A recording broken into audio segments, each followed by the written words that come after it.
ومن أحسن قولا ممن دعا إلى الله وعمل صالحا وقال إنني من المسلمين.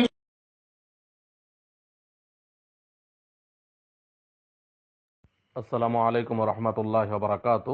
একবার প্রশ্ন করেছেন যে 3 রাকাত বিশিষ্ট সালাত অথবা 4 রাকাত বিশিষ্ট সালাতের প্রথম বৈঠক হয়েছে কিনা এটা মনে নাই। তৃতীয় রাকাতে যখন দাঁড়িয়ে গেছে তখন মনে হচ্ছে যে প্রথম বৈঠক কি করলাম কি না করলাম না। তখন কি সে যখন দাঁড়িয়ে গেছে তারপর বসে সন্দেহ হলে বসে বৈঠক করবে, না শেষে সুজদা দিলেই হয়ে যাবে? জবাবে বলবো, দেখুন 3 রাকাত বিশিষ্ট অথবা 4 রাকাত বিশিষ্ট সালাতের প্রথম বৈঠক এটা হইল ওয়াজিব, সালাতের ওয়াজিব কাজের অন্তর্ভুক্ত। প্রথম বৈঠক ওয়াজিব, প্রথম বৈঠকে তাশাহুদ আর তাহিয়াতু পড়াটা ওয়াজিব।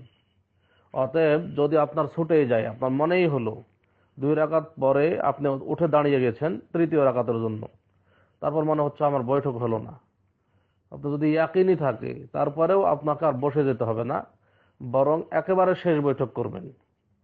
3 রাকাত পরেও আর বসতে হবে না, বরং একবারে শেষ বৈঠক করলেন। প্রথম বৈঠক মনে রাখবেন এটা আপনার ছুটে গেল। ছুটলো কি? ওয়াজিব ছুটলো। আর সালাতের মধ্যে ওয়াজিব কাজ ছুটে গেলেই আপনার সালাম ফেরানোর আগে 2টি সুজদা দিয়ে সালাম ফিরিয়ে দিবেন, তাহলে আপনার সালাত সহি হয়ে যাবে। কারণ ওয়াজিব কাজ ছুটে গেলে সুজদা দিলেই সহি হয়ে যায়। আর যদি সন্দেহ হয়, আপনার ইয়াকিন হইলে আপনার বসার দরকার নেই, ইয়াকিন যে আপনার ছুটেই গেছে। আর সন্দেহ হইলে তো তার প্রশ্নই আসে না, সন্দেহ হয়ে গেলে এটা মাঝখানের বৈঠক, এর জন্য সন্দেহ যেহেতু হয়েছে সেহেতু আপনি সুজদা দিয়ে দিবেন।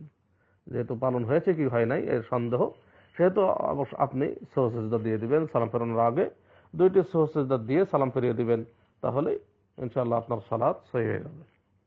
আসসালামু আলাইকুম ওয়া রাহমাতুল্লাহি ওয়া বারাকাতুহু।